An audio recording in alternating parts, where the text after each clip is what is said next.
प्रेम मानव जीवन की सबसे गलत समझी जाने वाली भावनाओं में से एक है।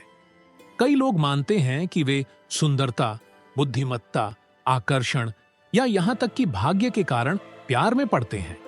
लेकिन क्या प्रेम वास्तव में संयोग है या इसके पीछे कोई गहरा कारण है कि एक व्यक्ति दूसरे की ओर क्यों आकर्षित होता है?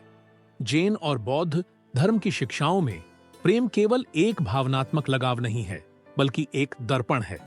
जिस तरह से कोई आपको देखता है, उसका संबंध आपसे कम और उनसे अधिक होता है। वास्तव में लोग दो प्रमुख कारणों से प्यार में पड़ते हैं। या तो वे आप में वह देखते हैं जो उन्हें कमी लगती है, या वे आप में वही देखते हैं जो वे पहले से हैं।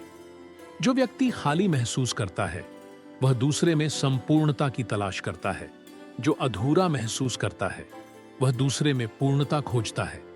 और जो खुद से प्यार नहीं करते, वे बाहर प्यार की तलाश करते हैं। जो लोग खुद को दूसरों में पहचानते हैं, वे स्वाभाविक रूप से आकर्षित होते हैं, जैसे जल महासागर की ओर बहता है। एक बुद्धिमान गुरु ने एक बार कहा था कि प्रेम किसी अन्य व्यक्ति में नहीं, बल्कि स्वयं में होता है। दूसरा व्यक्ति केवल आपके भीतर की चीजों का प्रतिबिंब होता है।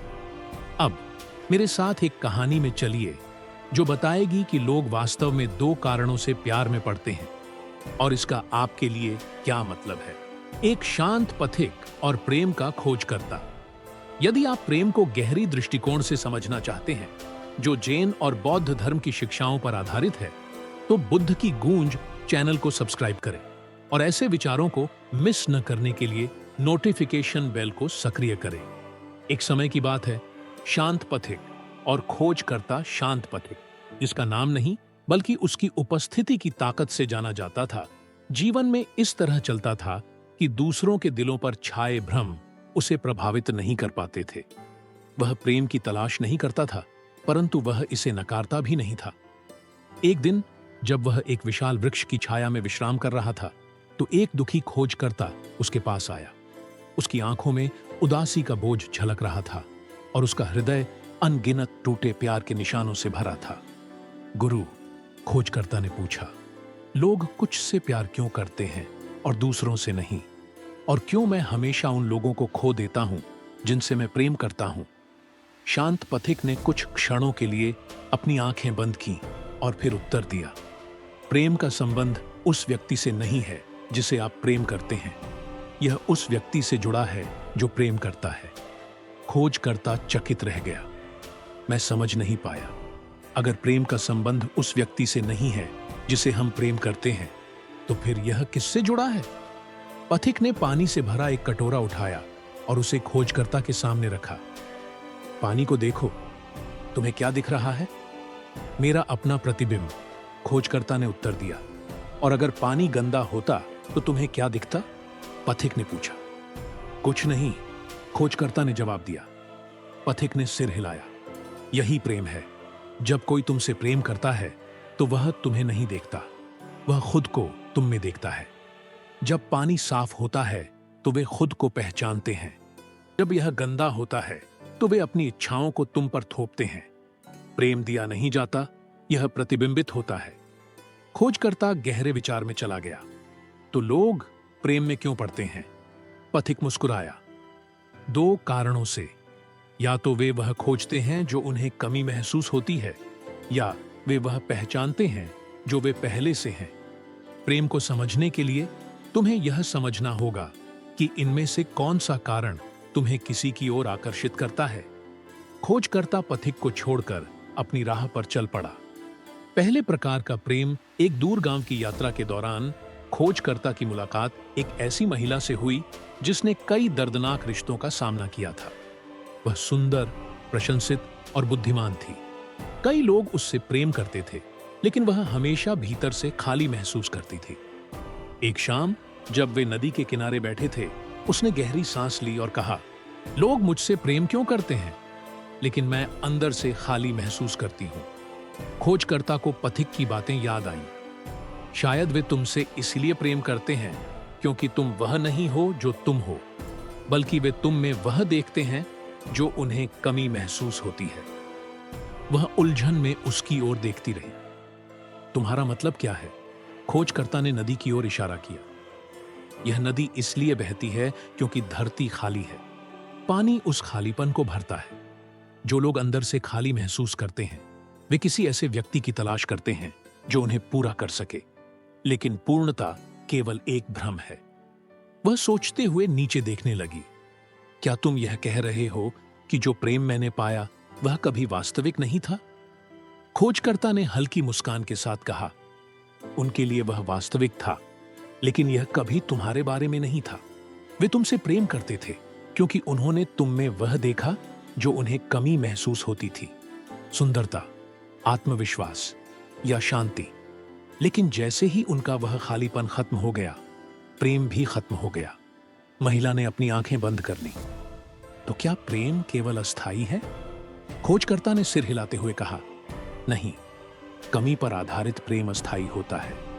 यह सूर्य की गर्मी को उधार लेने जैसा है। जब रात आती है तो गर्मी भी चली जाती है। गहरे विचार में चली गई और फिर पूछा, तो दूसरी वजह क्या है? दूसरे प्रकार का प्रेम।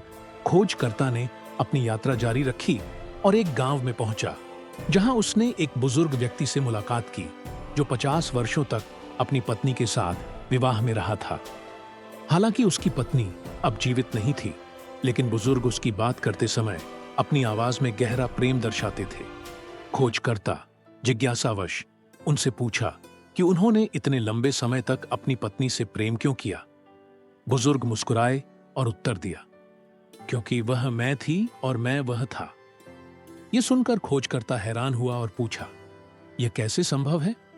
बुजुर्ग ने पास के एक पेड़ की ओर इशारा करते हुए कहा, इस पेड़ को देखो, यह सूरज की तलाश नहीं करता, बस स्वाभाविक रूप से उसकी ओर बढ़ता है। मेरा प्रेम उसे पाने की जरूरत में नहीं था, बल्कि खुद को उसमें देखने में था। वह मेरे अंदर के खालीपन को नहीं भरती थी, बल्कि मेरा प्रतिबिंब थी। खोजकर्ता ने तब समझा कि वह प्रेम जो स्थायी रहता है, वह वही है जो खुद को दूसरे में पहचानता है। बुजुर्ग ने सिर हिलाया और जोड़ा, जब कोई तुमसे प्रेम करता है क्योंकि उसे कुछ कमी महसूस होती है, तो उसका प्रेम क्षणिक होता है। प्रेम की सच्चाई। खोजकर्ता वापस लौटकर पथिक से मिला और जो कुछ उसने सीखा था वह उसे बताया। गुरुजी, मैंने प्रेम के दोनों प्रकार देखे हैं। अब मुझे इस ज्ञान के साथ क्या करना चाहिए? पथिक मुस्कुराया और जवाब दिया, प्रेम का पीछा मत करो, उसे अपने आप प्रकट होने दो। अगर कोई तुम्हें इसीलिए प्रेम करता है क्योंकि उसे कुछ कमी महसूस होती है, तो वह तब चला जाएगा जब उसे उसकी जरूरत नहीं रहेगी। लेकिन अगर कोई तुम्हें इसलिए प्रेम करता है क्योंकि वह खुद को तुम में देखता है, तो वह प्रेम टिकाऊ होगा, भले ही मौन में ही क्यों ना हो। खोजकर्ता ने गहराई से सोचा और तब समझा, राज यह नहीं है कि प्रेम को खोजा जाए, बल्कि खुद के भीतर संपूर्णता पाई जाए। पथिक ने सहमति में सिर हिलाया। चांद की तरह बनो, जो ध्यान नहीं मांगता, लेकिन उसकी रोशनी उन सभी तक पहुंचती है जो उसे देखते हैं। इस प्रकार खोजकर्ता ने समझा कि प्रेम न तो कोई जीतने की चीज है और न ही उसका पीछा किया जाता है। यह एक दर्पण है जो या तो खालीपन को या फिर संपूर्णता को दर्शाता है। जो लोग इसे समझते हैं वे प्रेम के कारण कभी दुखी नहीं होते, क्योंकि वे इसकी वास्तविक प्रकृति को जान जाते हैं। इस समझ के साथ वह चला गया, बिना प्रेम की खोज किए या उसकी प्रतीक्षा किए, बस प्रेम की दोनों वजहों को समझते हुए। पथिक, खोजकर्ता, उदास महिला और बुजुर्ग की कहानी सिर्फ एक कथा नहीं है, बल्कि एक दर्पण है जिसके माध्यम से हमें अपने रिश्तों का अवलोकन करना चाहिए। प्रेम के बारे में सबसे गहरी सच्चाई न तो रोमांटिक इशारों में होती है और न ही कविताओं में, बल्कि इस बात को समझने में होती है कि कोई व्यक्ति हमारे प्रति आकर्षित क्यों होता है। अगर हमें इसीलिए प्रेम किया जाता है क्योंकि हम किसी और के अंदर के खालीपन को भरते हैं, तो हमें यह पहचानना चाहिए कि वह प्रेम सूर्य की छाया के समान है, जो समय के साथ बदलता रहता है। अगर हमें इसीलिए प्रेम किया जाता है क्योंकि हम किसी के सच्चे स्वयं का प्रतिबिंब हैं, तो वह प्रेम अडिग होता है, जैसे चांद, जो तब भी बना रहता है जब सूरज गायब हो जाता है। पहले प्रकार के प्रेम में जो कमी पर आधारित है, जब लोग इसीलिए प्रेम में पड़ते हैं क्योंकि वे वह तलाश रहे होते हैं जो उन्हें कमी महसूस होती है, तो वे वास्तव में तुम्हें प्रेम नहीं कर रहे होते। वे उस चीज से प्रेम करते हैं जो तुम दर्शाते हो। यही कारण है कि कई रिश्ते बड़े जोश से शुरू होते हैं, लेकिन समय के साथ फीके पड़ जाते हैं। आकर्षण शुरुआत में आकर्षण किसी की आवश्यकता पर आधारित होता है, न कि एक सच्चे संबंध पर। जो व्यक्ति आत्मविश्वास की कमी महसूस करता है, वह किसी मजबूत और आत्मविश्वासी व्यक्ति की ओर आकर्षित हो सकता है। जो व्यक्ति खुद को खोया हुआ महसूस करता है, वह किसी ऐसे व्यक्ति से प्रेम कर सकता है जिसके पास जीवन में स्पष्ट उद्देश्य हो। और जो व्यक्ति अकेला होता है, वह किसी ऐसे व्यक्ति की ओर आकर्षित हो सकता है जो उसे ध्यान दे। लेकिन क्या होता है जब वह अब असुरक्षित, खोया हुआ या अकेला महसूस नहीं करता? वह प्रेम जो पहले था धीरे धीरे फीका पड़ने लगता है, क्योंकि वह वास्तव में दूसरे व्यक्ति के बारे में नहीं था, बल्कि एक अस्थायी खालीपन को भरने के बारे में था। जो लोग मुझसे प्रेम करते हैं, क्या वे मुझे इसलिए प्रेम करते हैं कि मैं कौन हूं, या इसलिए कि मैं उन्हें वह प्रदान करता हूं जो उनके पास नहीं है? अगर यह दूसरी बात है, तो जब वे चले जाएं तो गुस्सा मत करना। वे कभी रुकने के लिए नहीं थे। वे केवल एक पूरक की तलाश में थे, न कि एक सच्चे संबंध की। दूसरे प्रकार का प्रेम वह प्रेम जो टिकता है, जो कभी नहीं डगमगाता। वह है जो परस्पर पहचान से उत्पन्न होता है। यह प्रेम दूसरे की आवश्यकता से नहीं पैदा होता, बल्कि इसलिए होता है क्योंकि दोनों व्यक्तियों के समान मूल्य और जीवन के प्रति दृष्टिकोण होते हैं। वे एक दूसरे की ओर बिना किसी प्रयास के आकर्षित होते हैं। जो व्यक्ति खुद को पूरी तरह समझता है, वह दूसरे व्यक्ति को पहचानता है जो उसी सार को लेकर चलता है। पहचान पर आधारित प्रेम को किसी मान्यता की आवश्यकता नहीं होती। अपने आप से पूछें, मेरे जीवन में कौन मुझे वैसे ही देखता है जैसे मैं हूं, बजाय इसके कि वे मुझे अपने समस्याओं का समाधान मानते हों। यही वे लोग हैं जिनका प्रेम सच्चा होता है। यह परिस्थितियों पर निर्भर नहीं होता, बल्कि एक साझा सच्चाई पर आधारित होता है। आपको क्या करना चाहिए? तो आपको क्या करना चाहिए? सबसे पहले प्रेम की तलाश करना बंद कर दें। पहले खुद के भीतर शांति खोजें। अगर आप खुद को खाली महसूस करते हैं, तो उस खालीपन को भरने के लिए प्रेम की तलाश मत करें। पहले ध्यान करें, अपनी इच्छाओं को समझें और अकेलेपन को स्वीकार करें। सबसे मजबूत प्रेम वह होता है जिसकी तलाश नहीं की जाती। वह उन लोगों को आकर्षित करता है जिन्हें उसकी आवश्यकता नहीं होती।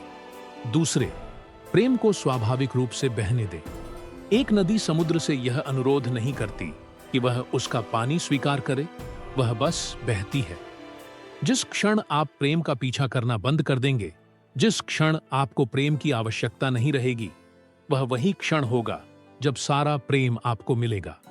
शक्तिशाली चंद्रमा ज्वार को नहीं बुलाता, लेकिन समुद्र उसकी ओर बढ़ता है। पेड़ सूर्य का पीछा नहीं करता, लेकिन उसकी रोशनी तक पहुंचता है। प्रेम अपनी सबसे प्रामाणिक अवस्था में खोज के माध्यम से नहीं आता, बल्कि उपस्थिति के माध्यम से आता है। खुद को ऐसा व्यक्ति बनाएं जो प्रेम की तलाश नहीं करता, और प्रेम आपको स्वाभाविक रूप से ढूंढ लेगा। और जब ऐसा होगा, तो आप जान जाएंगे कि यह वास्तविक है या क्षणिक। इस समझ के साथ आप प्रेम के कारण कभी भी पीड़ा नहीं सहेंगे। अगर आपको यह वीडियो पसंद आया है, तो चैनल को सब्सक्राइब करना न भूलें। नीचे दिए गए सब्सक्राइब बटन पर बस क्लिक करें और नोटिफिकेशन बेल को सक्रिय करें, ताकि आप हमारे किसी भी कंटेंट को मिस न करें। आप एक टिप्पणी भी छोड़ सकते हैं और मुझे बता सकते हैं कि आप किस विषय पर और अधिक सीखना चाहते हैं। अगले वीडियो में मिलते हैं।